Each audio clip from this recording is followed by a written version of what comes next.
Hello everyone and welcome to a Premier Review supplemental. I'm going to be banging out as many of these as I can between now and the start of the Premier League season, assuming we are going to continue with Prem Review for the next season. And obviously just want to keep everybody in touch with what's going on in terms of the big stories, but doing it in a format that's a little bit easier to get knocked out without too much editing, too much effort, and it taking up valuable screen time. So, without any further ado, let's get into the big stories that have sort of happened since the end of the season. First of all, we have had it announced that Pochettino is going to be joining Chelsea. They got their man. They spent a long period of time, looking out there for a manager that wanted to take the Chelsea job on, which should have been a prestigious job. They should have had no problems finding the top candidate, but unfortunately, Todd Boehly seemed to be so locked into the idea of him kind of sharing power with whichever manager he put in, and also,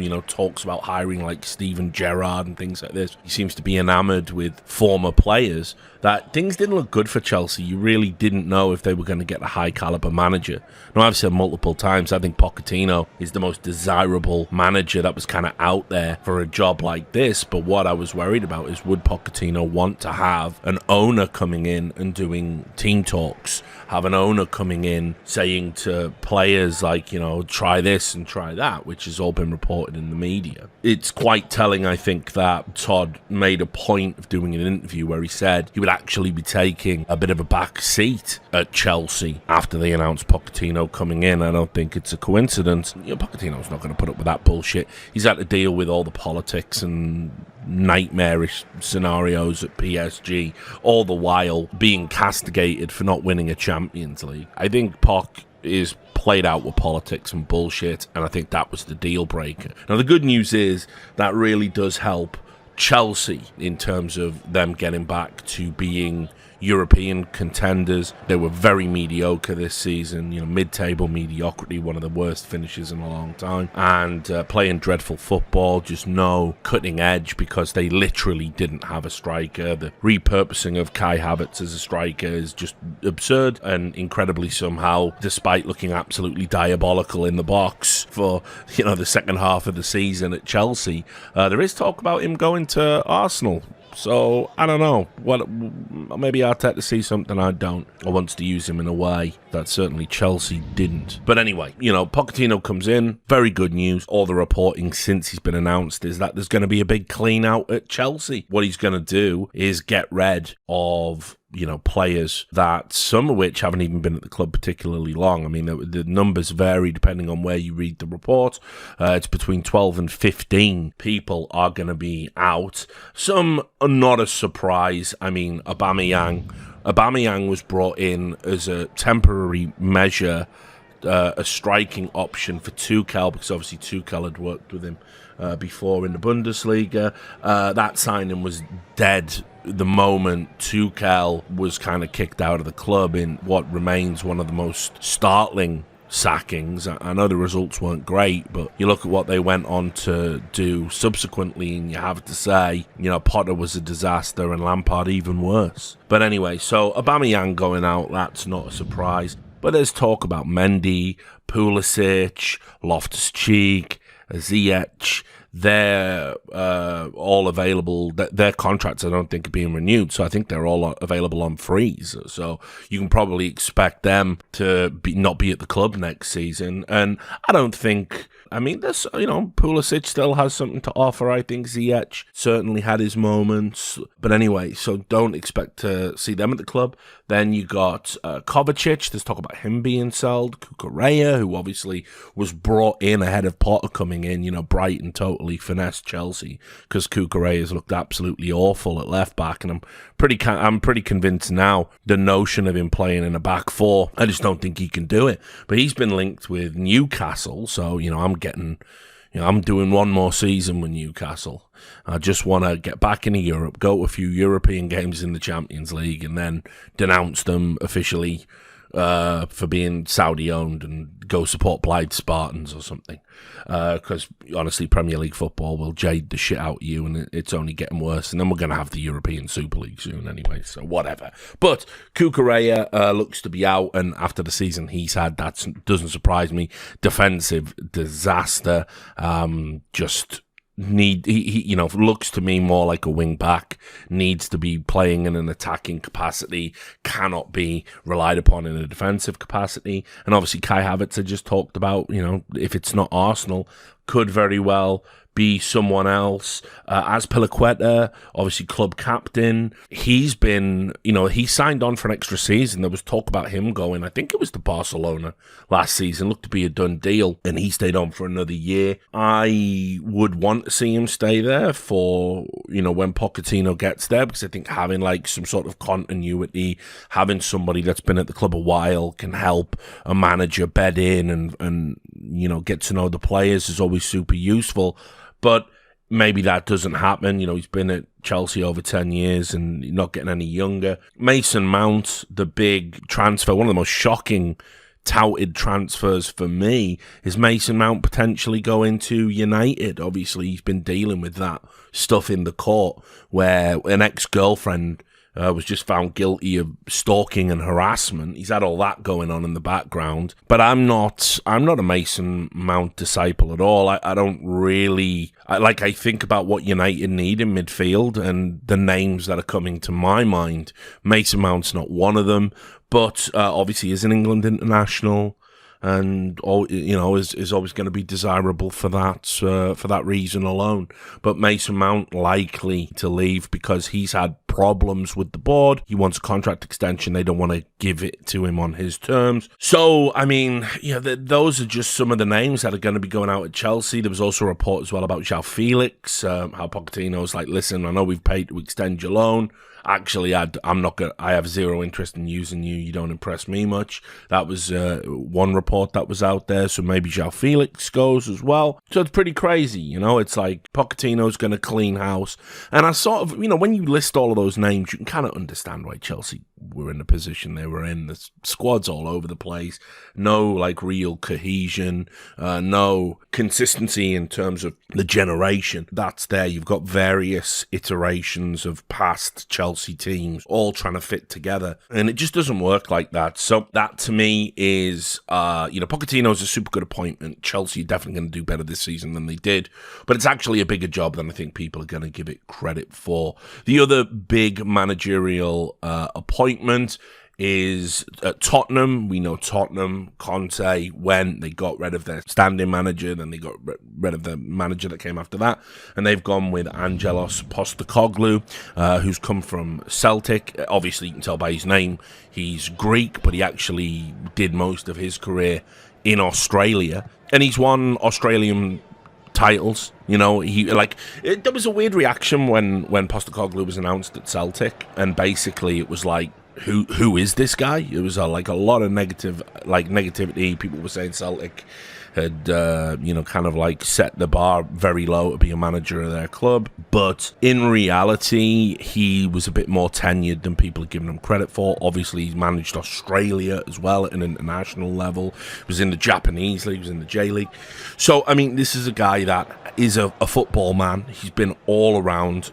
He's been at big clubs in Australia, which, yes, it's not exactly known for its soccer prowess as a nation, but he's won titles there.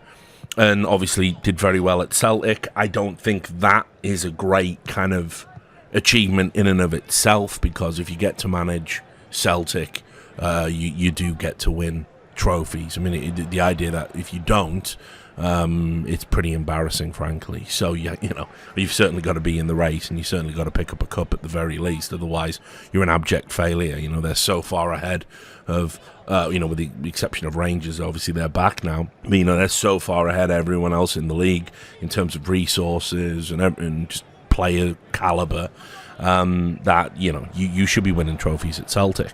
Him coming to Tottenham, mixed, bit of a mixed bag for me. I think Tottenham should probably be setting their sights a little bit higher. But what's interesting is is like Postecoglou has a reputation for just being like an old school kind of no nonsense dude. A lot of people were talking about how at Celtic, like, he just basically came into the club, breath of fresh air, throughout a lot of this, kind of a lot of established norms at the club.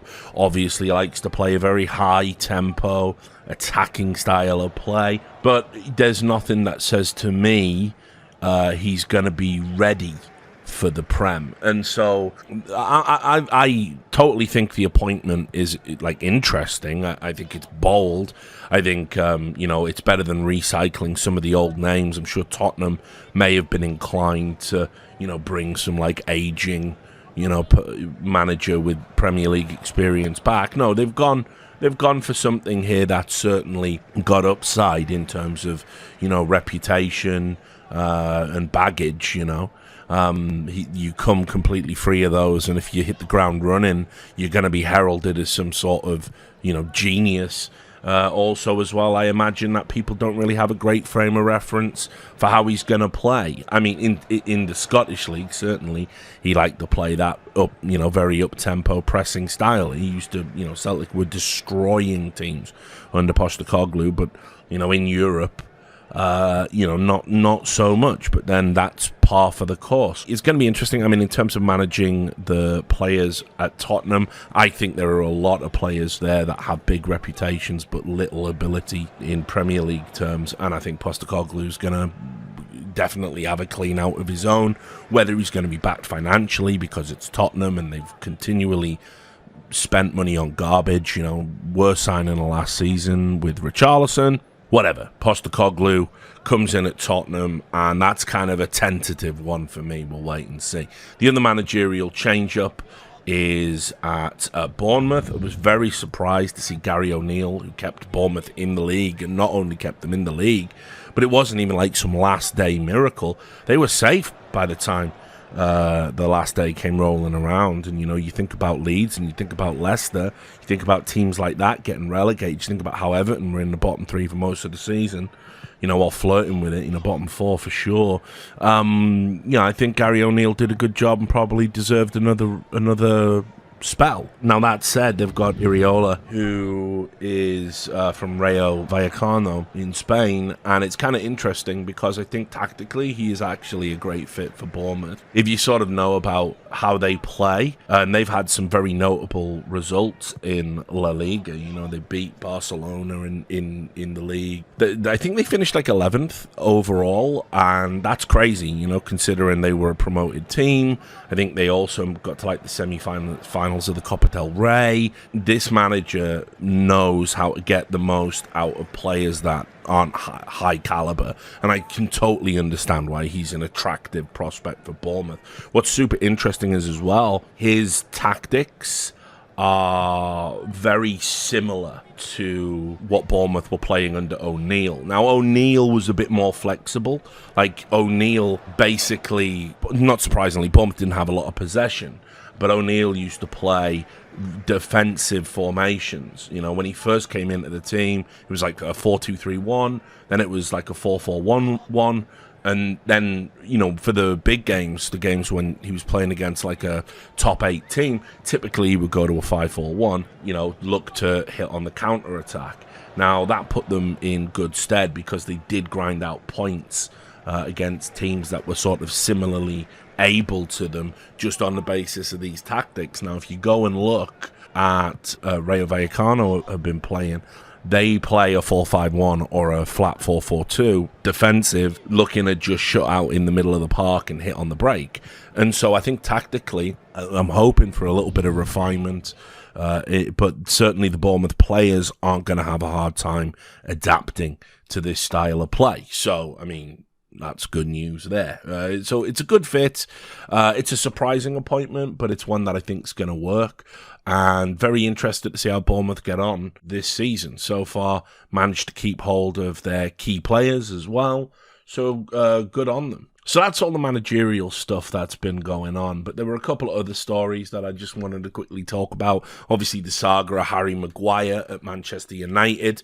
There were reports saying that Man United are going to pay him $10 million to fuck off. They're going to pay him 10 million to go away.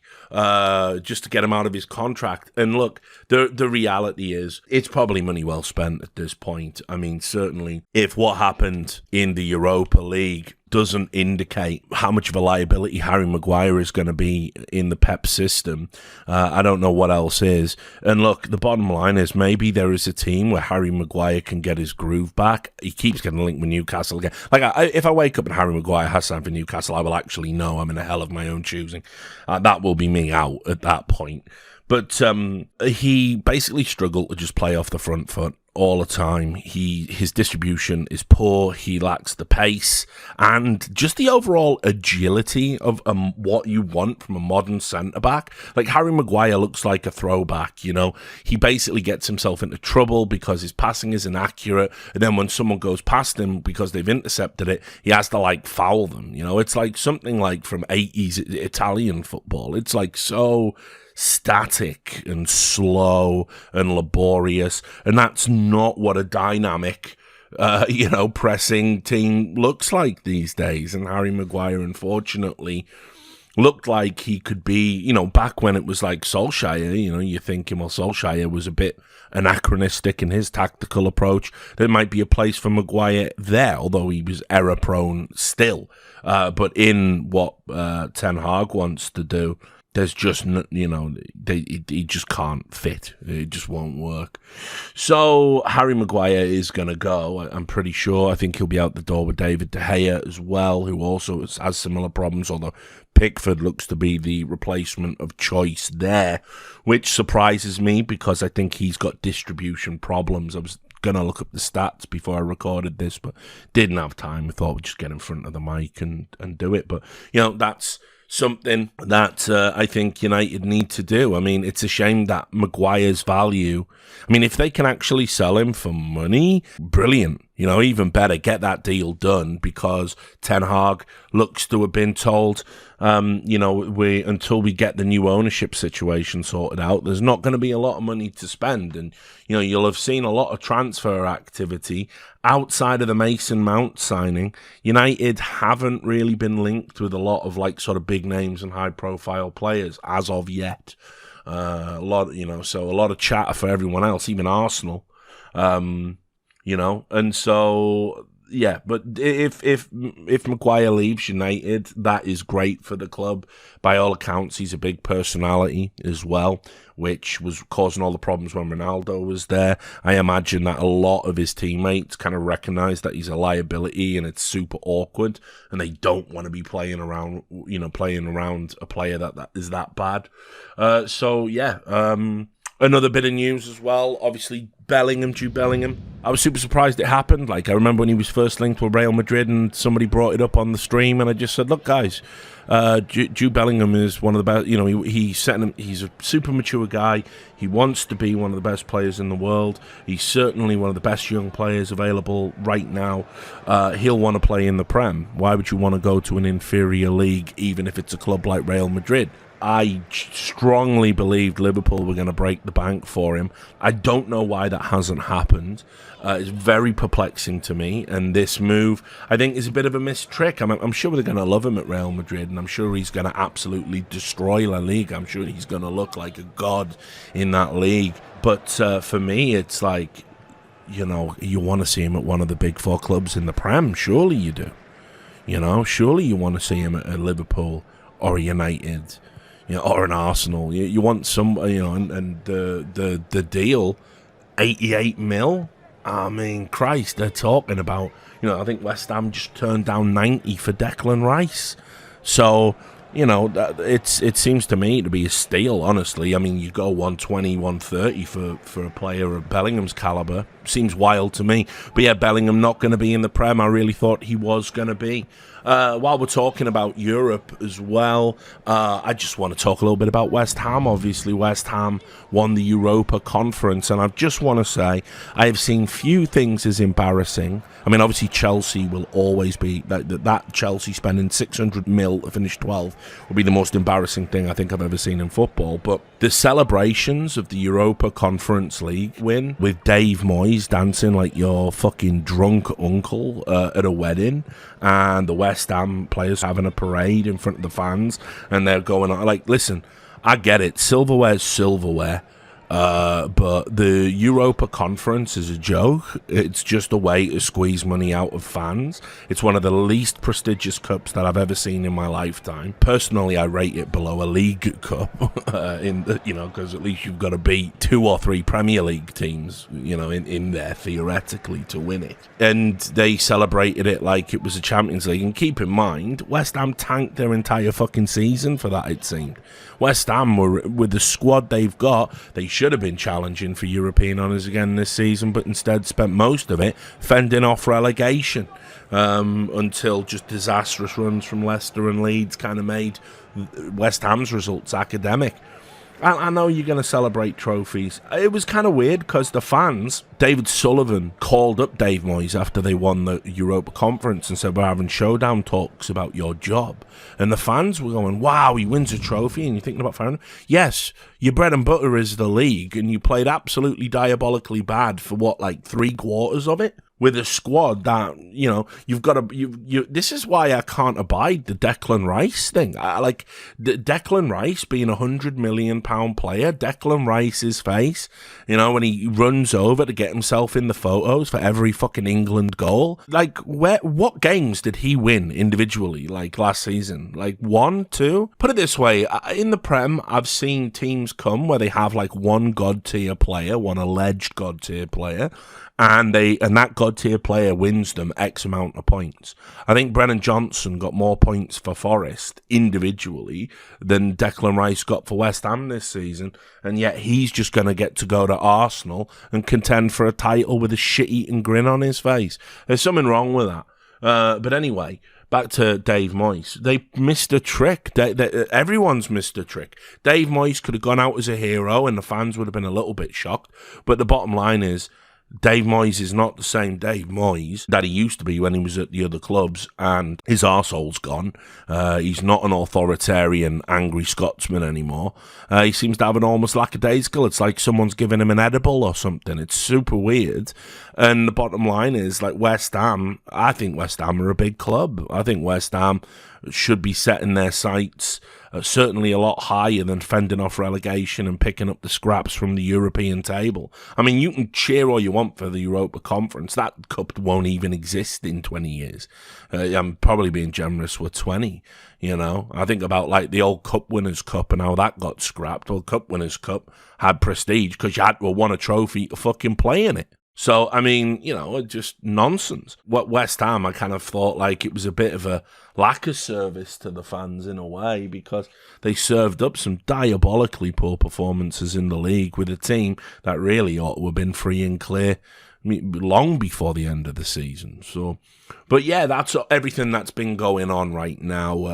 A few signings have been made, but we'll save signing talk for another one of these, probably in about a week or so. Anyway, thanks for listening. Good luck to your team in the transfer market. We got the roster mania for football kicking off right now, and I'll be sure to keep you updated as time allows. See ya.